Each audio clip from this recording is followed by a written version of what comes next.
Existem vários lados que a gente pode analisar do resultado de 1-0 para a equipe do Flamengo na primeira partida das oitavas de final da Copa Libertadores da América. O primeiro, ele é negativo, porque sim, o Inter cedeu uma partida, principalmente no primeiro tempo inteira, para o Flamengo. Não teve nenhuma chance de gol muito clara. A primeira finalização no gol de Rossi só aconteceu nos acréscimos do segundo tempo. Mas é também verdade que em vários momentos o Internacional conseguiu controlar o poderoso e potente time do Flamengo, que tem um ataque tão temido por todos. O Flamengo trouxe uma estratégia de jogo direto. O Inter não conseguiu bloquear isso no primeiro tempo, mas na segunda etapa melhorou bastante. Também não permitiu muitas chances ao adversário e sai do Maracanã com um resultado de derrota, é verdade, mas ainda vivo para o jogo da volta no estádio Beira-Rio. O jogo também mostrou que, se bem encaixado, o Flamengo talvez não seja tudo isso, e o Inter pode sim, através de uma superação, construir um resultado de virada no estádio Beira-Rio. Nesse vídeo a gente fala tudo sobre a derrota colorada aqui no Maracanã, mas que ainda mantém vivo o sonho de quartas de final da Libertadores, agora aqui no A Dupla.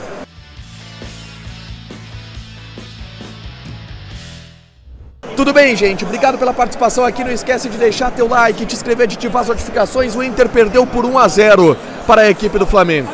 E esse é um resultado que, convenhamos, muitas pessoas que fossem perguntadas sobre isso antes do jogo, talvez assinassem. O 1-0 Flamengo deixa o confronto absolutamente aberto para a próxima quarta-feira, principalmente pelo fato de que o jogo é no Beira-Rio, com uma mobilização extra, e também pelo que se demonstrou na partida de hoje. É verdade que o Inter não teve muitas chances de gol, mas o Inter, em determinado momento, conseguiu ser superior ao Flamengo na partida. O Inter, em vários momentos, conseguiu controlar o Flamengo defensivamente. O Inter, em vários momentos, em especial na segunda etapa, conseguiu ter algumas opções de jogadas do meio para frente. E o Inter mostrou que o Flamengo não é tudo isso. Não é tudo isso. O Flamengo não fez um grande jogo no Maracanã. O Inter talvez também não tenha feito, mas o confronto está absolutamente aberto.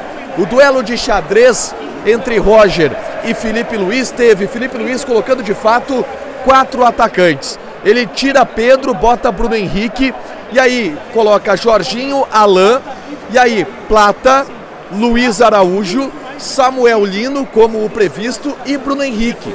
Mas são 4 atacantes sem uma referência. 4 jogadores de velocidade, justamente para poder aproveitar os espaços deixados pelo Bernabé e pelo Bryan Aguirre para pesar essa última linha do Internacional. E o Roger teve coragem. Eu não posso dizer que o Roger não teve coragem, porque ele não pesou o time com mais um volante como eu imaginava, e como, diga-se de passagem, admito, eu até faria. O Roger foi mais ousado do que isso. Ele coloca Thiago Maia e Alan Rodrigues lado a lado, como foi contra o Red Bull Bragantino, Tabata e Alan Patrick para articular o jogo, Wesley e Ricardo Matias para as escapadas, e a ideia do Roger claramente era: se ele vai jogar direto em cima da minha última linha, eu vou controlar o meio, eu vou tentar ter a bola, eu vou puxar o Bruno Tabata com o Thiago Maia, com o Alan Rodrigues para controlar o jogo através do meio campo. Mas não deu certo no primeiro tempo, tá? O Inter não conseguiu reter a bola por 5 segundos na primeira etapa. O Inter retomava essa bola e imediatamente já devolvia para a equipe do Flamengo, porque também é verdade que, por mais que o Flamengo não tenha colocado jogadores no seu meio campo, o time do Flamengo era muito mais físico do que o Internacional. Jogadores como o Plata, como o Samuel Lino, como o Bruno Henrique, como o próprio Luiz Araújo, eles são mais físicos do que o Alan Rodrigues, do que o Bruno Tabata, do que o Alan Patrick. E o Flamengo levou muita vantagem por aí no primeiro tempo para recuperar a posse de bola. E aí saía em velocidade. Só que veio o grande mérito do Inter no primeiro tempo, e talvez em toda a partida. O Inter conseguiu se defender muito bem.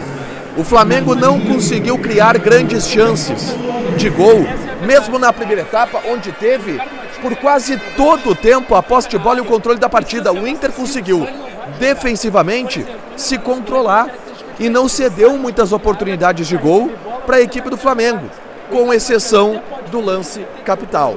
Uma cobrança de escanteio e o Inter de fato cedeu alguns escanteios porque a pressão do Flamengo ela era muito grande.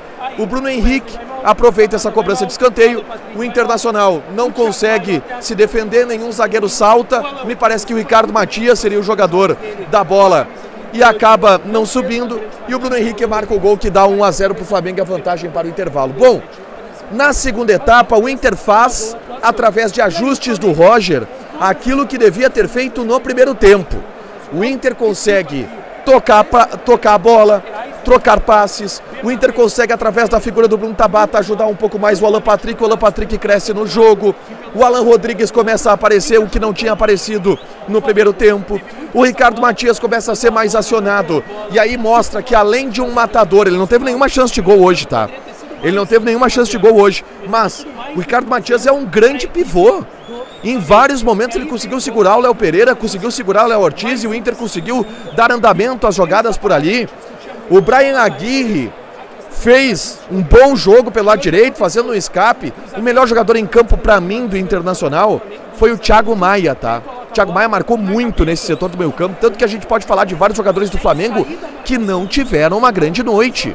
O Plata não jogou, o Samuel Lino não jogou, o Luiz Araújo começou bem no jogo, depois caiu. O Inter conseguiu controlar peças individuais muito fortes do Flamengo, com o mérito também para mim, o Thiago Maia, que foi o melhor jogador do Internacional na partida. É verdade que o Inter não conseguiu trazer muitas oportunidades. O Inter finalizou pela primeira vez no gol, uma jogada do Vitinho pelo lado esquerdo, que ele limpa, chuta, e o goleiro do Flamengo defende. O Inter cansou em determinado momento, o Roger fez trocas, mas o Inter teve posse de bola, o Inter teve tentativa de criação de jogadas, mas não conseguiu finalizar. Mas no segundo tempo, o Rocher trabalhou muito pouco. E no segundo tempo, o Inter foi melhor até do que o Flamengo do ponto de vista de controle da partida. É claro que era um resultado que agradava o Flamengo, mas não é tão ruim para o Internacional. O Inter perde por 1-0 e leva a decisão para o Beira-Rio. O Inter tem totais condições de se classificar para as quartas de final da Libertadores da América, porque o pior já passou. No Maracanã, o Inter saiu vivo. E agora, tenho certeza, 50 mil torcedores no Beira-Rio para empurrar, porque com uma vitória simples, o Inter leva essa disputa para os pênaltis. E todo mundo aqui está vacinando essa disputa de pênaltis. Um 2-0 é quartas de final. O Inter sai vivo do Maracanã e essa é a grande notícia. Deixa teu like, te inscreve, ativa as notificações que vai ter mais conteúdo aqui no canal. Beijo!